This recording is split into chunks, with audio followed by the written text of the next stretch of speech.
Hii ni habari za Umoja wa Mataifa kutoka New York City. Tuliokuandalia hii leo kutoka Umoja wa Mataifa. Nchini Cote d'Ivoire, wakulima wa kakao waliokuwa wamekata tamaa kutokana na kilimo cha zao hilo kwenda kombo, sasa nuru imerejea kufuatia hatua zilizochukuliwa na shirika la Umoja wa Mataifa la chakula na kilimo FAO. Shukrani kwa miti ambayo tumepanda, udongo una rutuba nyingi sana. Na leo katika Jifunze Kiswahili tutabisha hodi baraza la Kiswahili nchini Tanzania BAKITA ili kufahamu maana ya neno paya paya. Basi ambatana nami hadi mwisho. Ni Jumanne tarehe 12 ya mwezi Mei mwaka 2026, siku ya familia duniani, na mwenyeji wako leo ni mimi Assumpta Massoi kutoka hapa New York, Marekani. Kabla kukuletea mada kwa kina, kwanza ni muktasari wa habari ukiwasilishwa na Lea Mushi. Karibu Lea. Asante Assumpta. Afrika imekuwa mstari wa mbele kushinikiza mfumo mpya wa kifedha unaozingatia usawa kwa nchi zinazoendelea. Na leo katika mkutano wa kuangazia mustakabali wa Afrika, Africa Forward, huko Nairobi nchini Kenya, Katibu Mkuu wa Umoja wa Mataifa Antonio Guterres amezipongeza nchi za Afrika kwa kuongoza juhudi hizo za mageuzi ya mifumo ya fedha duniani. Kuhusu utajiri wa madini yanayopatikana Afrika kunufaisha nchi nyingine nje ya bara hilo, Guterres amesema hakuna tena unyonyaji wala uporaji. Watu wa Afrika lazima wanufaike kwanza na zaidi kutokana na rasilimali za Afrika. Taarifa mpya kuhusu virusi vya Hanta ni kwamba hadi sasa wagonjwa walioripotiwa ni 11 na watu 3 wamefariki dunia. Kati ya wagonjwa hao 9 wamethibitishwa kuwa na virusi vya Andes, huku 2 wakihesabika kuwa wagonjwa wanaoshukiwa, limesema shirika la Umoja wa Mataifa la Afya Ulimwenguni WHO. WHO pia imeipongeza serikali ya Hispania kwa ushirikiano wake katika mchakato mzima wa kuwaondoa salama na kuwarejesha makwao abiria takriban 150 kutoka nchi 23 waliokuwa katika meli ya kitalii ya MV Hondius, ambapo humo ndio mlipuko wa Hanta ulipotokea. Na ripoti ya Umoja wa Mataifa iliyochapishwa hivi karibuni kuhusu malengo ya misitu duniani, Global Forest Goals, ya mwaka 2026 ilieleza bayana kuwa misitu ina mchango mkubwa katika kukabiliana na mabadiliko ya tabia nchi, kuhifadhi bioanuwai, kuimarisha uhakika wa chakula na kusaidia maisha ya mamilioni ya watu duniani. Nchini Kenya, mkazi mmoja ameeleza bayana jinsi alivyonufaika na msitu asilia wa Ngong uliopo takriban kilomita 6 kutoka mji mkuu Nairobi. Majina ni Matthew Kang'ethe Karanja, mkaaji wa hapa Kibiko. Tuko na msitu ambao uko hapa unaitwa Ngong Forest, ambao unatusaidia sana kwa sababu iko na miti mizuri ya aina mingi ambayo inatusaidia kupata hewa safi, mandhari mzuri, na tunaangalia tunaona ni faida kubwa kwetu. Na ninawasihi wengine ambao ni washikadau wa misitu na pia wakaaji wa hapa waweze kutunza misitu yetu ili tupate faida ya mambo mazuri kama hewa nzuri. Asante. Mwisho wa muktasari wa habari. Asante sana Lea Mushi kwa kutuletea muktasari wa habari. Je, wafahamu maana ya neno paya paya? Kama la, ungana nami basi hadi kipengele cha Jifunze Kiswahili. Solemnly swear to exercise in all loyalty, discretion and conscience the functions entrusted to me as Secretary General of the United Nations, to discharge these functions and regulate my conduct وفي أداء عملي سوى مصالح الأمم المتحدة وحدها, and not to seek or accept instructions in regard to the performance of my duties from any government or other authority external to the organization.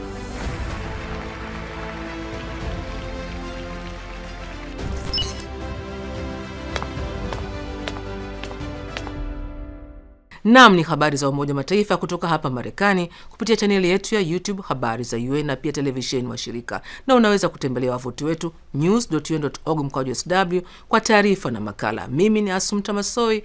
Tunasonga mbele na sasa ni wasaa wa mada kwa kina. Kufuatia miaka mingi ya athari mbaya za mabadiliko ya tabia nchi zilizopunguza uzalishaji wa zao la kakao na kupandisha bei ya zao hilo duniani, wakulima nchini Cote d'Ivoire wameshuhudia kuimarika taratibu kwa uzalishaji wa kakao. Hii ni baada ya shirika la Umoja Mataifa la chakula na kilimo FAO kusaidia wakulima nchini humo kurejesha ardhi katika ubora wake na kuongeza uzalishaji kupitia mbinu endelevu za kilimo mseto cha misitu, mazao na mifugo. Katika mada hii kwa kina basi, Faisal Kirwa amefuatilia kazi ya shirika hilo na kutuletea simulizi za wakulima hao.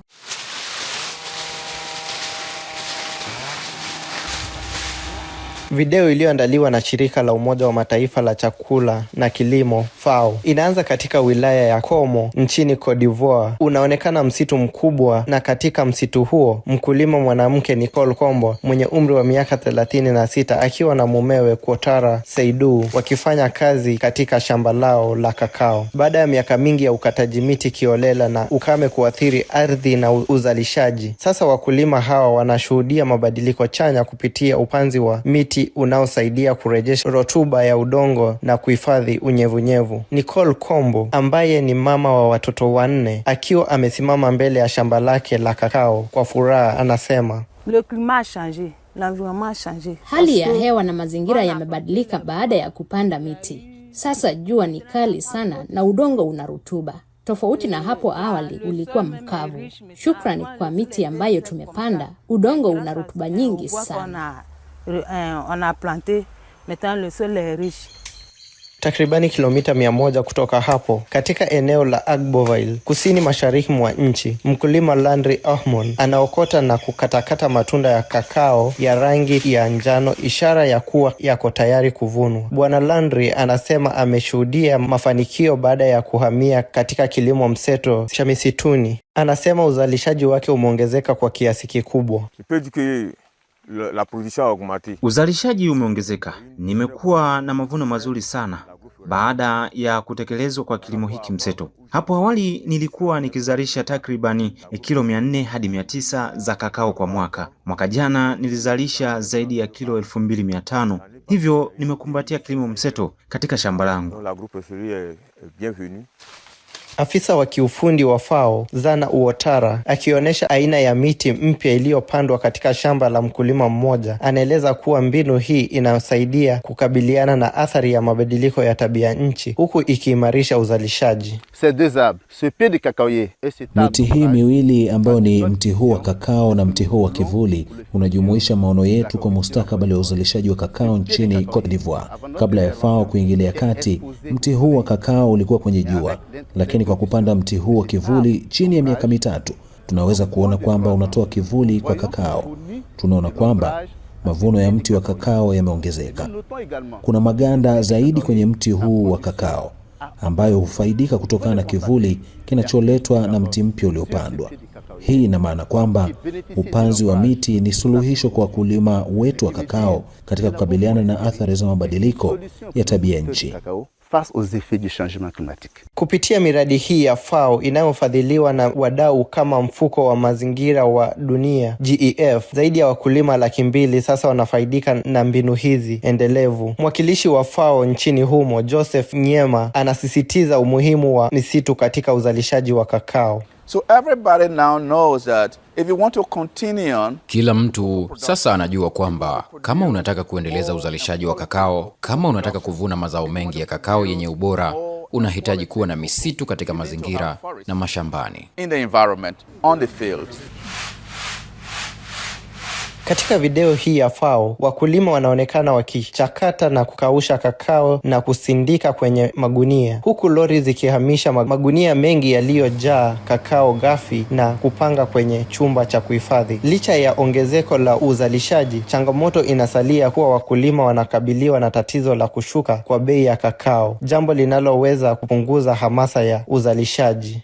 Shukran sana Faisal Kirwa kwa mada hiyo kwa kina. Na sasa umewadia wasaa wa kujifunza lugha ya Kiswahili. Hii leo mtaalamu wetu ni Oni Sigala, mhariri mwandamizi wa Baraza la Kiswahili la Taifa nchini Tanzania, BAKITA. Anafafanua maana ya neno paya paya. Paya paya tunalitumia hasa kwa mtu ambaye tunaona kwamba anasema maneno ovyo ovyo, na maneno hayo wakati mwingine yanakuwa hayana maana. Huyo mtu tunasema na paya paya. na si akiwa katika hali ya ugonjwa, hapana, na wala si akiwa katika hali ya ulevi, bali anapokuwa tu anazungumza katika kundi la watu, lakini maneno yake ni ya ovyo ovyo, basi huyo mtu anapayapaya. Lakini pia payapaya unaweza kutumia kwa mtu ambaye anashindwa kutulia mahali pamoja, leo yuko hapa, kesho yuko pale, basi katika kumpa wasifu wake utasema fulani anapayapaya sana, hana maeneo maalum, hawezi kutulia mahali pamoja, huyo anapayapaya.